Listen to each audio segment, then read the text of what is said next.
Hello, all you lovely humans, and welcome to an audio-centric episode of Audio Video Delight. Today, we're going to take a look at Chunky Shrapnel, the newest album from my favorite band, King Gizzard and the Lizard Wizard, aka King Gizzard. King Gizzard is one of Australia's most prolific rock bands, and they have released 16 albums over the last 8 years. Every album, they change up their genre. They started out as a garage rock band, but then they evolved into psychedelic rock, and then they kept exploring different genres such as hard rock, bluegrass, jazz, thrash rock, indie, and more. This band has something for everyone, and I highly recommend you check them out. And it just so happens that this album right here is a great intro to the band. So let's take a look to see what the vinyl edition of this album looks like. If you look inside, you see wonderful art by the band's artist Jason Galea with some crocodiles among some metallic goo, and it is amazing. Their artist Jason Galea has been with them since the beginning, and he always makes some cool album covers. On the back we have the track listing here. And so in this video, I'm going to go through track by track and tell you some of my favorite songs on the album.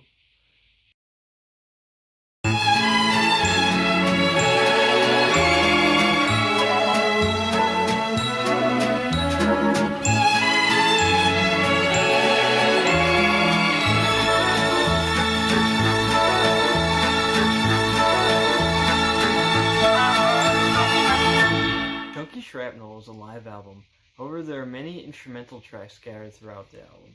The first track happens to be instrumental and is called Evil Star. This is a song that they use when they first come on stage during live performances. It's cool to finally have the song in its full glory. This song uses a lot of synthesizers and has a very ominous and foreboding tone. It is a really cool way to start off the album, and it leads into the rest of the album very well. The next song on this album is The River. Now, The River is one of my favorite songs by King Gizzard, and it's cool to finally have a live version on vinyl of this song. This version has a very nice guitar solo, and if you watch the documentary that they did, it's cool to see them do this live in action. But this song is very jammy. It has a lot of instrumentation and cool lyrics. The next song on the album is Wah Wah. Wah Wah is from King Gizzard's 2016 album Nonagon Infinity, and that album is one of their most highly praised albums. Nonagon Infinity has mostly a hard rock focus, and the cool thing with that album is if you play all the songs back to back, they transition very smoothly into each other, and it almost seems like it's an infinite loop. What's cool about this version of Wah Wah is it uses a lot of instrumentation and lyrics from the previous song, The River, and it blends together nicely with this song. Wah Wah is a very high energy, hard rock song that uses a lot of pedals and effects, which is a common theme throughout King Gizzard albums. And it's cool to hear this live version. The next track on this album is called Road Train. Road Train is also from Nonagon Infinity and has a very powerful drum intro. What's cool about King Gizzard is they have two drummers, so whenever there's drum sections, they sound powerful. Road Train is once again high energy, which is a running theme with all of the songs from Nonagon Infinity. And once again, it's just cool to hear a live version of this song. The fifth song on this album, Murder of the Universe, is from the album by the same name, Murder of the Universe. It is also where the title of this album, Chunky Shrapnel, comes from. Murder of the Universe is an album that's split into 3 parts. Each part tells a different story, and Murder of the Universe is from the last part of the album, which uses some spoken word sections using text-to-speech, and it follows the tale of a cyborg named Han Taiyumi, who tries to make a cyborg of his own and experience what it's like to be human. This is probably the best version of Murder of the Universe I've heard, and it's really cool to hear them perform a song from 2017, because that is when they released 5 albums in 1 year, and it was their most prolific period. And this album is called Quarantine. It is another instrumental track. This track is very synthy and ominous, much like the first instrumental track. I think this track fits what a lot of people are thinking during quarantine and gives a sense of isolation. The track on this album is Planet B. It's from their most recent studio album called Infest the Rat's Nest, and it's a thrash metal track.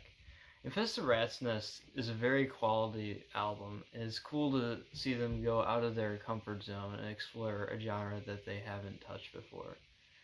I really liked the live version of this song, and when the music video for this song first came out, I was in awe at how powerful it was. And what's crazy is it also gives a pro-Earth message in a thrash metal song. Like, who does that? But yeah, great track. Probably one of my favorites on the album, but The River is still better. The 8th track on this album is called Parking. It is basically a glorified drum solo, but it really shows off the talent of the 2 drummers in King Gizzard. It is entertaining throughout its whole 2-minute run, even though it's just a drum solo. It really shows how talented King Gizzard is. The 8th track on this album is Venusian 2. It is also from Infest the Rat's Nest. It has very powerful guitar parts. It really shows off how well Stu can play guitar. I really enjoy any songs from Infest the Rat's Nest, and to hear them perform live is just, yes. The 10th song on this album is called Hell. Yeah, you heard that right. Anyway, this is another song from Infest the Rat's Nest. It is the last song on the record, and what's cool about this song is it seems like it ends like 2/3 through the track, but then it comes back with way more energy than ever before, and it is one of the best endings of any King Gizzard song ever. The 11th track on this album, Let Me Mend the Past, shows off one of King Gizzard's most underrated members, Ambrose. Ambrose is the band's harmonicist and keyboardist, and he also provides vocals on certain songs such as this one. This song is very emotional and well written. It has great vocals, instrumentation, and is just really a joy to listen to. The 12th track on this album is called Anamnesis. I had to Google how to pronounce that. That is a crazy word. Anyway, this is another instrumental track, and it has a very uplifting feel to it. I think all of these instrumental tracks bring a cool flavor to the album so that you're not overwhelmed with all the live tracks. And once again, Stu is a genius. Tracks 13 through 15 on Chunky Shrapnel comprises the Loyalty Trilogy. This trilogy of songs is from the album Polygon Dwanaland and really explores the use of synths along with heavy guitars, as usual. But these 3 songs really work together perfectly, and they all have excellent lyrics and use of vocalization. The final track on Chunky Shrapnel is basically 20 minutes of just jamming. This is when the band members really just had fun. And basically, it's a compilation of several of King Gizzard's performances when they just jammed and had fun with their performance. It is really cool to hear the band have fun, and it blends together a lot of their genres and albums that they've tackled over the 8 years of their existence.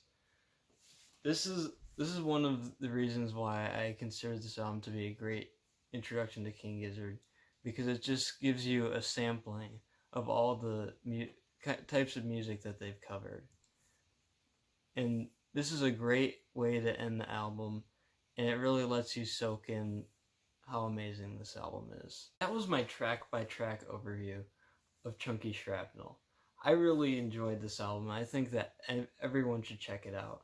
If you are interested by what you heard in this video, then feel free to purchase the album through one of the links I posted below. You can get the vinyl, or you can get it through Bandcamp. I also posted the Spotify link if you have Spotify Premium like me. If you enjoyed the video, please feel free to share it with your friends. And if not, just go ahead and dislike the video and tell me what I can improve on. Please leave any constructive criticism in the comments below. And I hope that you all stay safe and stay tuned for more content coming soon. Hopefully next Friday. Anyway, bye all you lovely humans.